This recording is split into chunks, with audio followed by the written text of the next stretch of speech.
একদিকে আছে নরেন্দ্র মোদী, বলে আমি সরকারে এসেছি, আমাকে মানুষ ভোটে জিতিয়েছে, আমার ক্ষমতা আছে, তো আমি কি করব সরকারি ক্ষমতাকে কাজে লাগিয়ে? আমি সরকারি ক্ষমতাকে কাজে লাগিয়ে অযোধ্যায় একটা রামের মন্দির বানাবো। তো পাল্টা এখানে আছে আমাদের মমতা ব্যানার্জি, জোরে মোদী তুই অযোধ্যায় রামের মন্দির বানাবি কেন? আমি কি মন্দির বানাতে পারি না?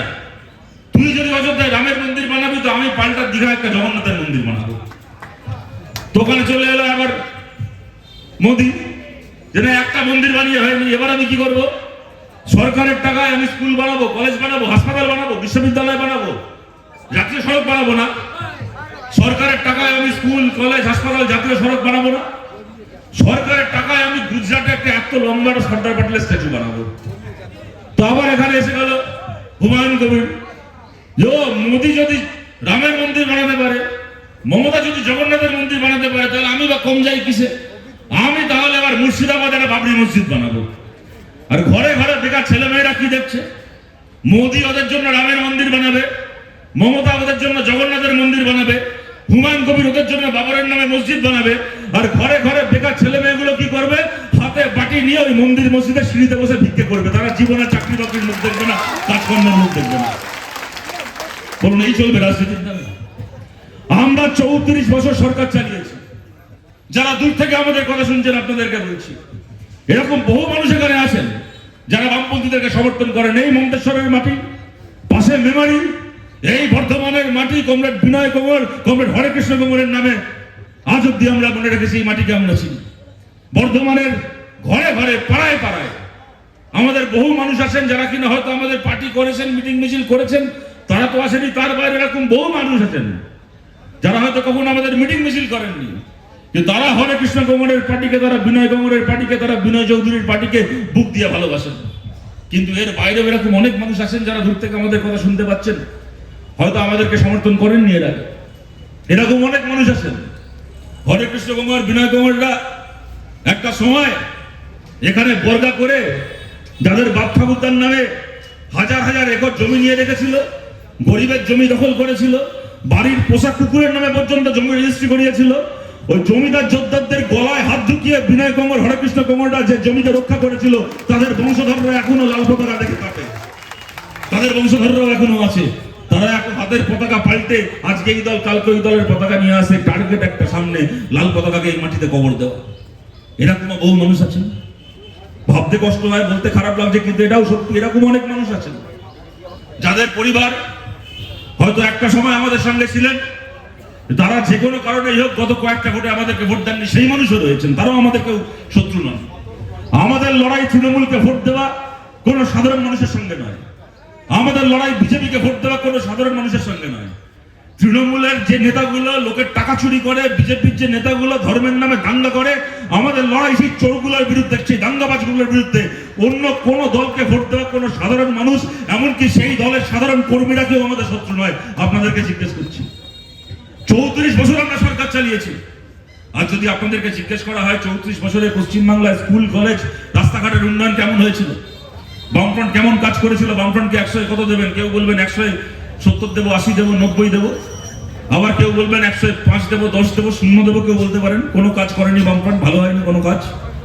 যদি জিজ্ঞেস করা হয় 34 বছর বামপন্থী সরকার চলেছে, এই 34 বছরে পশ্চিমবাংলায় যাতে রাস্তাঘাট ভালো হয়, যাতে অনেক চাকরি বাকরির সুযোগ হয়, আইন শৃঙ্খলার পরিবেশ খুব ভালো থাকে, এই পরিবেশ বজায় রাখার প্রশ্নে বামপন্থীদেরকে 100 কত দেবেন? আবার কেউ হয়তো বলবে 170, 80, 90 দেবো। কেউ বলবে 105 দেবো, 10 দেবো, 0 দেবো। কেউ চাইলে বলতে পারেন। কিন্তু যদি আজকে প্রশ্ন করা হয় 34 বছর বামপন্থীরা সরকার চালিয়েছে, এই 34 বছরে যাতে পশ্চিমবাংলায় প্রত্যেকজন সাধারণ মানুষ নিজের ইচ্ছে মতো নিজের ধর্ম পালন করতে পারেন, এই পরিবেশ বজায় রাখার প্রশ্নে বামফ্রন্টকে কত দেবেন? আমাদের অতি বড় শত্রুকেও বলতে হবে এই প্রশ্নে আমরা বামফ্রন্টকে 100 দেব না। বাংলার হিন্দু, না বাংলার মুসলমান, কেউ বুকে হাত রেখে বলতে পারবে না আমরা সরকারে থাকলে কোনোদিন কোনো মানুষের নিজের ধর্ম পালন করতে অসুবিধা হয়েছে। আমাদের সরকার কখনো ইমাম ভাতা দেয়নি। আমাদের সরকার কখনো সরকারি তহবিল থেকে মাস গেলে মাইনে দিয়ে সিদ্দিকুল্লাহ চৌধুরীর মতো দালালকে সরকারের টাকায় পোষেনি। এই সিদ্দিকুল্লাহ চৌধুরীর মতো দাঙ্গাবাজ দালালকে কখনো লালবাতি গাড়ি দিয়ে মন্ত্রী বানায়নি আমাদের সরকার রাজ্যের। কিন্তু আমাদের সরকারের সময় আসানসোলের ইমাম সাহেবের মতো কোন ইমামকে নিজের সন্তানকে দাঙ্গায় খুন হতে দেখতে হয়নি, কোন ইমামকে নিজের দাঙ্গায় খুন হওয়া সন্তানের লাশ থেকে জানাজার নামাজ পড়তে হয়নি যতদিন রাজ্যে বামফ্রন্টের সরকার থেকেছে। আমাদের সরকার কোনোদিন পুরোই ভাড়া দেয়নি। আমাদের সরকার কোনোদিন দুর্গাপুজোর আগে পুজো কমিটিকে লাখ লাখ টাকা চাঁদা দেয়নি। আমাদের সরকার কখনো সরকারের টাকায় মন্দির বানায়নি। কিন্তু আমাদের সরকারের সময় মুর্শিদাবাদের হরগোবিন্দ দাসের মতো, চন্দন দাসের মতো কোন হিন্দুকেও কোনোদিন এই বাংলায় দাঙ্গায় খুন হতে হয়নি। এটা ছিল বাংলায় বামপন্থী সরকার। কি দেবে বলুন তো বিজেপি আপনাদেরকে বাড়তি? ধর্মের নামে ভোট চাইতে এসছে। এখন এখানে সিদ্দিকুল্লাহ চৌধুরী প্রার্থী হয়েছে। আমি আস্তে আস্তে ভিডিওটা বার করছিলাম। সিদ্দিকুল্লাহ চৌধুরী এখানকার ভোটে প্রার্থী হয়েছেন, রাজ্যের মন্ত্রী তিনি। আবার এখন সিদ্দিকুল্লাহ চৌধুরী যখন এই ওয়াকফের সংশোধনী নিয়ে দাঙ্গা হলো মুর্শিদাবাদে, মমতা ব্যানার্জি বলে দিলেন আমি থাকতে পশ্চিমবাংলায় ওয়াকফ নিয়ে যদি ওয়াকফের সংশোধনের বিরুদ্ধে আন্দোলন হয় তাহলে বাংলায় আমার সে খারাপ কেউ হবে না।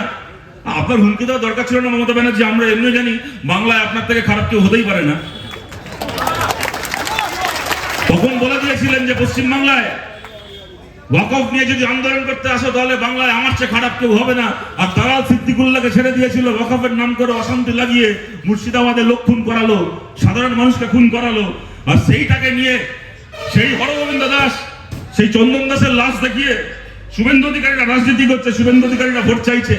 আমি জানি না আপনাদের এখন মাইকে আসবে কি না আসবে, আমার ধারণা এই সিদ্দিকুল্লাহ চৌধুরীকে নিয়ে এই শুভেন্দু অধিকারী একসময় কি বলেছিল আপনাদেরকে শোনাচ্ছি।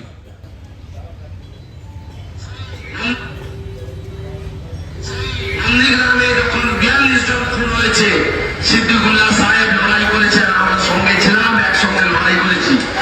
জমি রক্ষার আন্দোলনে এই মানুষটার যে ভূমিকা, ধর্ম নির্বিশেষে তিনি তার লড়াই করেছেন। আমরা চিরদিন কৃতজ্ঞ, ব্যক্তিগতভাবে আমি কৃতজ্ঞ। তাকে আমি আমার যথাযথ শ্রদ্ধা, সালাম এবং শুভেচ্ছা জানাই।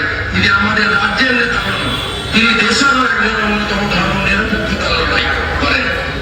এই সিদ্দিকুল্লাহ চৌধুরীকে নিয়ে শুভেন্দু অধিকারী বলেছিল নন্দীগ্রামে যখন আমি জমি রক্ষার লড়াই করছি, এই সিদ্দিকুল্লাহ চৌধুরী তখন আমার সঙ্গে নন্দীগ্রামে জমি রক্ষার লড়াই করেছিল। জমি রক্ষার লড়াই করেছিল নাকি জমি বেচে দালালি করার লড়াই করেছিল তা 15 বছর পরে গোটা বাংলা জানে। কিন্তু এই সিদ্দিকুল্লাহ চৌধুরী আর শুভেন্দু অধিকারী একসঙ্গে ওখানে দাঁড়িয়ে কলকারখানা আটকে পশ্চিমবাংলাকে শ্মশান বানিয়েছিল। আর এই সিদ্দিকুল্লাহ চৌধুরীকে শুভেন্দু অধিকারী বলেছিল তিনি খালি আমাদের বাংলার নয়, তিনি গোটা ভারতের একজন ধর্মনিরপেক্ষতার আইকন। আর এই সিদ্দিকুল্লাহ চৌধুরীরা দাঙ্গা করে যখন লোক মারলো, তখন এই শুভেন্দু অধিকারী চিল শকুনের মতো করে মুর্শিদাবাদের হরগোবিন্দ দাস, চন্দন দাসের পরিবারকে নিয়ে এখন বলছে দেখো মুসলমানরা হিন্দুদেরকে মারছে, তার প্রতিবাদে আমাদেরকে জেতাও, বিজেপিকে জেতাও। এই হচ্ছে এদের রাজনীতি। এই মন্তেশ্বরে, পাশে রায়নাতে, মেমারিতে, এই বর্ধমান জুড়ে আপনারা জানেন হাজার হাজার মানুষের নাম এসআইআর করে কাটা হয়েছে। তার মধ্যে বড় অংশের মানুষ এই বর্ধমানে যদি 100 জনের নাম এসআইআর কাটা হয়ে থাকে, 100 জনের মধ্যে যদি 20 জন মুসলমান হয়ে থাকে, তাহলে 80 জন মানুষ হিন্দু যাদের নাম এসআইআর করে কাটা হয়েছে। মমতা বন্দ্যোপাধ্যায় বলেছিলেন, আপনাদের মনে আছে এসআইআর শুরুর সময়, যে কদিন আমি বেঁচে আছি পশ্চিমবাংলা এসআইআর করতে দেব না। আমি জানি না উনি এখনো বেঁচে আছেন না মমতা ব্যানার্জি এর মধ্যে মনে করে গেছেন।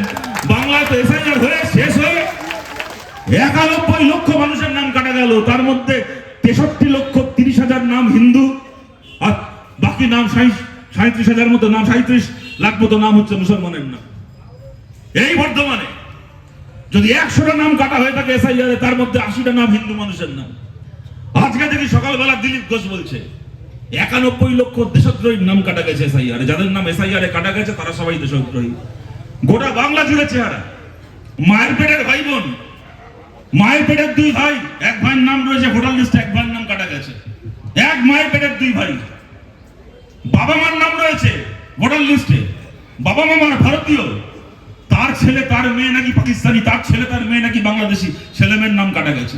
উল্টোটা হলো তাও এটা বুঝলাম যে না, বাবা না হয় বাইরে থেকে এসেছিল, ছেলে জন্মেছে ভারতে, মেয়ে জন্মেছে ভারতে, তাই বাবার নামটা কাটা গেছে, মেয়ে যেহেতু ভারতে জন্মেছে, ছেলে ভারতে জন্মেছে, ছেলে মেয়ের নামটা রয়ে গেছে। উল্টোটা হলে মাথা মুন্ডু বুঝতাম।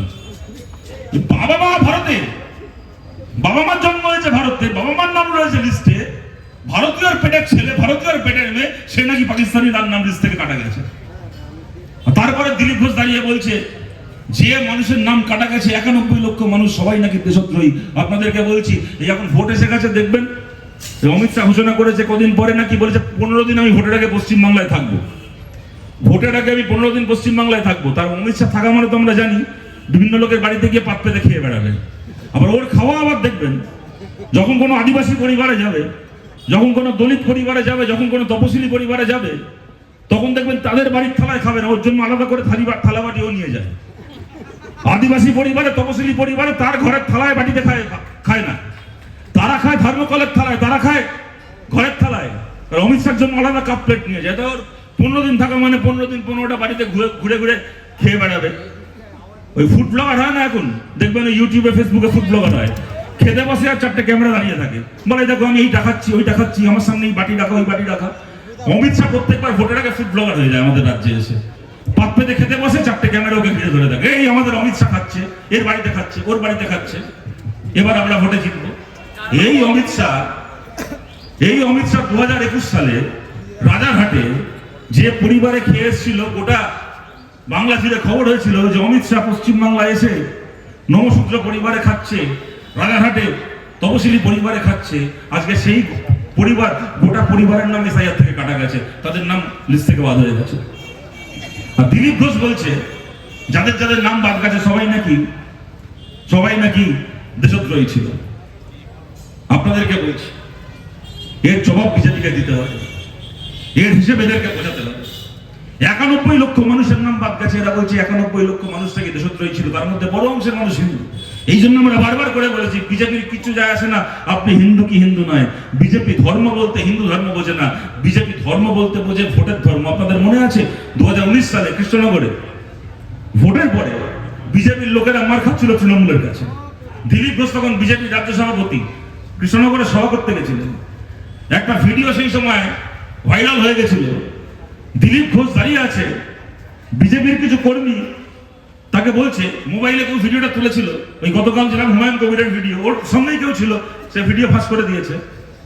সেরকম দিলীপ ঘোষের সঙ্গেই কেউ ছিল, তারা তো খারাপ লেগেছে, ভিডিও ফাঁস করে দিয়েছিল, আপনাদের মনে থাকবে। তাকে বিজেপির সাধারণ কর্মীরা বলছে দাদা এখানে হিন্দুরা মার খাচ্ছে। দিলীপ ঘোষ বলছে কৃষ্ণনগরে হিন্দুদের মার খাওয়াই উচিত, মার খাক মরুক হিন্দুরা ভালো করে, বিজেপিকে ভোট দেয়নি, বিজেপি হেরেছে, ভালো করে মার খাক মরুক হিন্দুরা। এই হচ্ছে বিজেপির চরিত্র।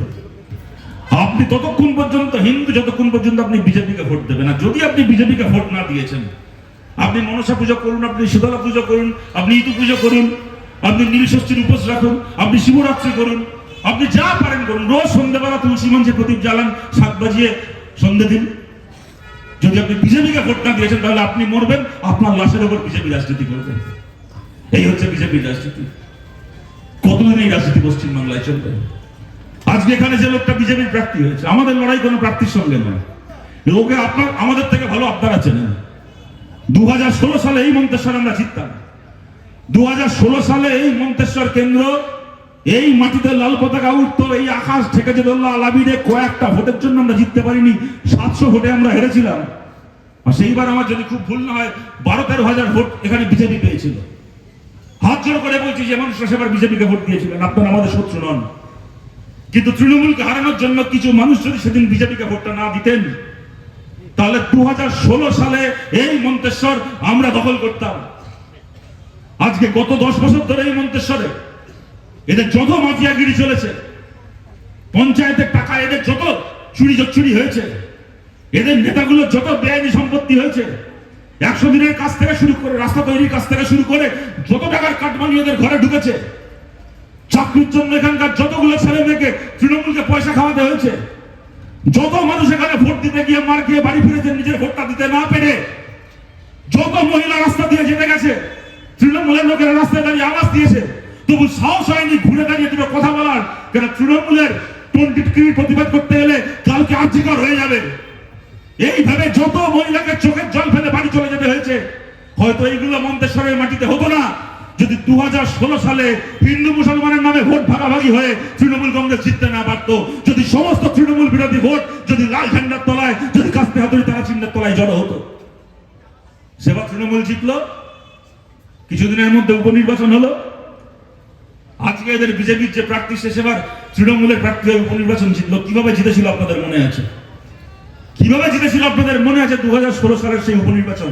এখন এই দালালগুলো, এখন এই জল্লাদগুলো কালকে দেখি মোদি হলদিয়ায় সভা করছে, বলছে তৃণমূলের হয়ে যারা দাদাগিরি করেছে, তৃণমূলের হয়ে যারা দাদাগিরি করেছে তাদের বিরুদ্ধে আমরা ব্যবস্থা নেব। আপনাদেরকে বলছি, আপনারা মন্তেশ্বরের মানুষ দেখছেন, তৃণমূলের হয়ে যারা দাদাগিরি করেছে, যারা গুন্ডামি করেছে, তাদের বিরুদ্ধে মোদী সরকার কি ব্যবস্থা নিয়েছে। মন্তেশ্বরের তৃণমূল কংগ্রেসের 1 নম্বর ক্রিমিনালকে, মন্তেশ্বরের তৃণমূল কংগ্রেসের 1 নম্বর গুন্ডাকে ব্যবস্থা কি নিয়েছে বিজেপি? না তাকে বিজেপি দলের প্রার্থী করে দিয়েছে। গতবারও করেছিল, ভোটে হেরেছে, এইবার আর একটা প্রার্থী করেছে। এই হচ্ছে এদের চরিত্র। এদের লজ্জা করে না? কালকে দেখি ছোটবেলা আমরা যখন ছোট ছিলাম, আকাশবাণীতে রেডিওতে একটা প্রোগ্রাম হতো, গল্প দাদু আসর। দাদু ছিলেন, তাকে তো রেডিও দেখা যেত না, চেহারা দেখা যেত না, গলা শোনা যেত। সে গল্প দাদুর আসর হতো, প্রত্যেকদিন রেডিওতে দাদু একটা করে গল্প শোনাতেন। 10 বছর ধরে পশ্চিমবাংলা আমরা দাদুকে দেখছি। দাদু হচ্ছে নরেন্দ্র মোদী। মাঝে মধ্যে পশ্চিমবাংলা এসে সভা করে। বিশ্বাস করেন বলছি আপনাদেরকে, ছোটবেলায় ওই রেডিওয়ে দেখা, রেডিওয়ে শোনা গল্প দাদুর আসর মনে পড়ে যায় মমতার এই মোদীর মুখে গল্পগুলো শুনলে। কালকে দেখি আবার গল্প দিচ্ছে। আমরা যদি সরকারে আসি, তৃণমূল কংগ্রেসের যত ঘোটালা যারা করেছে, আমরা সরকারে যেদিন চালাবো এদের সবার জেল হবে। আচ্ছা বলুন তো, 2014 সাল থেকে সারদার মামলা সিবিআই তদন্ত করছে। 2016 সাল থেকে নারদার মামলা সিবিআই তদন্ত করছে। গরু চুরি থেকে শুরু করে, বালি চুরি থেকে শুরু করে, কয়লা চুরি থেকে শুরু করে, চাকরি চুরি, আরজি কর, এতগুলো মামলা সিবিআই ইডি তদন্ত করছে। মোদী বলছে ওরা সরকারে আসলে, ওরা সরকারে চালালে নাকি এগুলোর একদিন বিচার হবে। আর সরকারটা কি এখন আমার দাদু চালাচ্ছে? কেন্দ্রের সরকারটা কি এখন আমার দাদু চালাচ্ছে, মোদী চালাচ্ছে না? 2014 সালে সারদার ঘটনা ঘটেছিল। বিকাশ ভট্টাচার্য, আমাদের পার্টির নেতা, উকিল, আইনজীবী, মামলা করেছিলেন। আব্দুল মান্নান সেই সময় কংগ্রেস, আজকে কংগ্রেসের সঙ্গে আমাদের জোট নেই, কিন্তু আমরা অস্বীকার করতে পারি না, আমরা ভুলতে পারি না। সেই সময় আব্দুল মান্নান লড়াই করেছিলেন। অরুণাভ ঘোষ কংগ্রেসের নেতা ছিলেন, তারা লড়াই করেছিলেন। প্রকাশ উপাধ্যায় কংগ্রেসের নেতা ছিলেন, কলকাতায় একটা কাউন্সিলর ছিলেন বেলেঘাটার। সব বান্ডিল বান্ডিল তথ্য নিয়ে গিয়ে জমা দিয়ে এসেছিলেন। তেমন শ্যামল চক্রবর্তী বেঁচে ছিলেন, আমাদের পার্টির নেতা। সুজন চক্রবর্তী চিটফান্ডে যারা টাকা হারিয়েছিলেন তাদেরকে নিয়ে সংগঠন গড়ে তুলেছিলেন। আব্দুল মান্নান, শ্যামল চক্রবর্তী, সুজন চক্রবর্তী, বিকাশ ভট্টাচার্য, অরুণাভ ঘোষ, সবার যৌথ লড়াইয়ে সিবিআই তদন্তের রায় হয়েছিল। এই সুদীপ্ত সেন জেলে গেছিল, মমতা ব্যানার্জি পুলিশ গ্রেপ্তার করেছিল, তারপরে সিবিআইকে হ্যান্ড ওভার করে দিতে হয়েছিল। কুণাল ঘোষ থেকে শুরু করে, সুদীপ ব্যানার্জি থেকে শুরু করে, সৃঞ্জয় বোস থেকে শুরু করে একটার পর একটা তৃণমূল নেতা জেলে ঢুকছিল। একদিন পাড়ার চায়ের দোকানে বাজি ধরা হতো যে এরপরে তৃণমূলের কোন লোকটা জেলে ঢুকবে, পাড়ার চায়ের দোকানে বাজি ধরা হতো। আজকে কি হলো?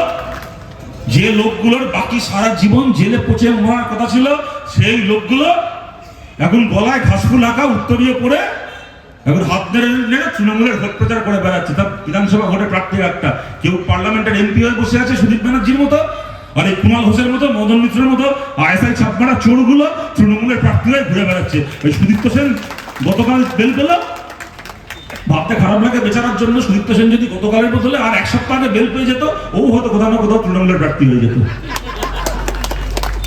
কালকে যখন মোদী দাঁড়িয়ে ভাষণ দিচ্ছে, আমি অবাক হয়ে ভাবছি, কালকে হলদিয়াতে ভাষণ দিচ্ছে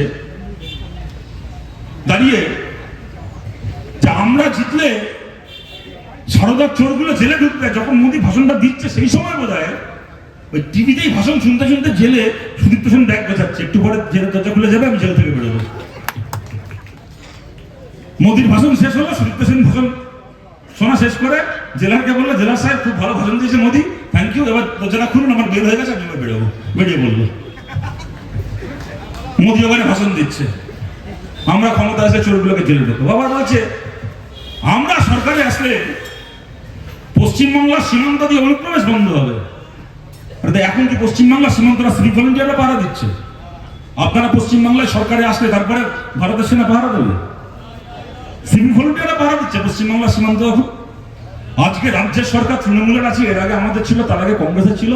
রাজ্যের সরকার জারি থাক না কেন, ভারতের বর্ডার কে পাহারা দেয়? আজকে পশ্চিমবাংলায় তৃণমূলের সরকার, গুজরাটে বিজেপির সরকার, কিন্তু যারা গুজরাটে বর্ডার পাহারা দেয় তারাই পশ্চিমবাংলায় বর্ডার পাহারা দেয়। বর্ডার পাহারা দেয় বিএসএফ, মোদির বিএসএফ, অমিত শাহ বিএসএফ। কেন লোক ঢোকে আমাদের দেশে বেআইনি ভাবে? তোমার বিএসএফ ওখানে বর্ডার পাহারা দেওয়ার দায়িত্বে আবার একটা অজুহাত বার করেছে, বলছে 300 মিটার কাঁটাতার নেই, ওখান দিয়ে লোক ঢুকছে। আরে ভাই, যে 300 মিটার কাঁটাতার নেই তার মধ্যে একটা বড় অংশ ইছামতি নদী। আমাদের পশ্চিমবাংলার সঙ্গে বাংলাদেশের বর্ডার ইছামতি নদী, নদীর মাঝখানে কাঁটাতার দেবে? কাঁটাতার নেই বলে লোক ঢুকছে। আচ্ছা কাশ্মীরে বলুন তো, 1 ইঞ্চি জায়গা আছে যেখানে কাঁটাতার নেই? পাকিস্তানের সঙ্গে কাশ্মীর সীমান্তে 1 ইঞ্চি জায়গা আছে, কেউ বলতে পারবে যেখানে কাঁটাতার দেওয়া নেই?